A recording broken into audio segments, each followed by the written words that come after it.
የሐዋርያው የጳውሎስ መልእክት ወደ ሮሜ ሰዎች ምዕራፍ 3 እንግዲህ የአይሁዳዊ ብልጫው ምንድነው? ወይስ የመገረዝ ጥቅሙ ምንድነው? በሁሉ ነገር ብዙ ነው። አስቀድሞ የእግዚአብሔር ቃላት አደራ ተሰጧቸው። ታዲያ ምንድነው? የማያምኑ ቢኖሩ አለማመናቸው የእግዚአብሔርን ታማኝነት ያስቀራልን? እንዲህ አይሁን። በቃልህ ትጸድቅ ዘንድ ወደ ፍርድ በገባህም ጊዜ ትረታ ዘንድ ተብሎ እንደተጻፈ ሰው ሁሉ ውሸተኛ ከሆነ እግዚአብሔር እውነተኛ ይሁን። ነገር ግን ዓመፃችን የእግዚአብሔርን ጽድቅ የሚያስረዳ ከሆነ ምን እንላለን?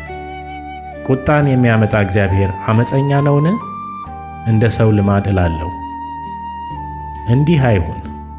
እንዲህ ቢሆን እግዚአብሔር በዓለም እንዴት ይፈርዳል? በእኔ ውሸት ግን የእግዚአብሔር እውነት ለክብሩ ከላቀ ስለምን በእኔ ደግሞ እንደ ኃጢአተኛ ገና ይፈረድብኛል? ስለምንስ መልካም እንዲመጣ ክፉ አናደርግም? እንዲሁ ይሰድቡናልና አንዳንዱም እንዲሁ እንድንል ይናገራሉና የእነርሱም ፍርድ ቅን ነው። እንግዲህ ምን ይሁን? ከእነርሱ እንበልጣለንን? ከቶ አይደለም። አይሁድም የግሪክ ሰዎችም ሁሉ ከኃጢአት በታች እንደሆኑ አስቀድመን ከሰናቸዋልና። እንዲህ ተብሎ እንደተጻፈ ጻድቅ የለም አንድ ስንኳ፣ አስተዋይም የለም፣ እግዚአብሔርንም የሚፈልግ የለም።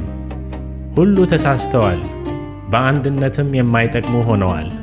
ቸርነት የሚያደርግ የለም፣ አንድ ስንኳ የለም። ጉሮሮአቸው እንደ ተከፈተ መቃብር ነው፣ በመላሳቸውም ሸንግለዋል።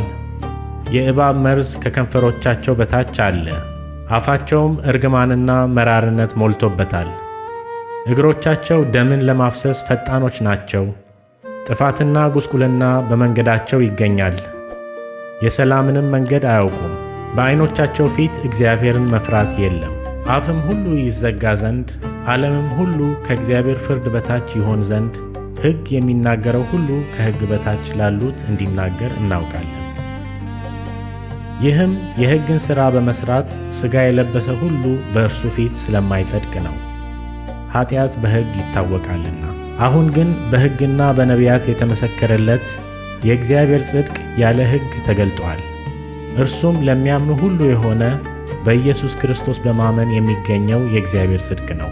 ልዩነት የለምና ሁሉ ኀጢአትን ሠርተዋልና የእግዚአብሔርም ክብር ጎድሏቸዋል። በኢየሱስ ክርስቶስም በሆነው ቤዛነት በኩል እንዲያው በጸጋው ይጸድቃሉ። እርሱንም እግዚአብሔር በእምነት የሚገኝ በደሙም የሆነ ማስተስሪያ አድርጎ አቆመው። ይህም በፊት የተደረገውን ኀጢአት በእግዚአብሔር ችሎታ ስለመተው ጽድቁን ያሳይ ዘንድ ነው። ራሱም ጻድቅ እንዲሆን በኢየሱስም የሚያምነውን እንዲያጸድቅ አሁን በዚህ ዘመን ጽድቁን ያሳይ ዘንድ ነው። ትምክህት እንግዲህ ወዴት ነው? እርሱ ቀርቶአል። በየትኛው ሕግ ነው? በሥራ ሕግ ነውን? አይደለም፣ በእምነት ሕግ ነው እንጂ። ሰው ያለ ሕግ ሥራ በእምነት እንዲጸድቅ እንቆጥራለንና። ወይስ እግዚአብሔር የአይሁድ ብቻ አምላክ ነውን? የአሕዛብስ ደግሞ አምላክ አይደለምን? አዎን፣ የተገረዘን ስለ እምነት ያልተገረዘንም በእምነት የሚያጸድቅ አምላክ አንድ ስለሆነ የአሕዛብ ደግሞ አምላክ ነው። እንግዲህ ሕግን በእምነት እንሽራለንን? አይደለም፣ ሕግን እናጸናለን እንጂ።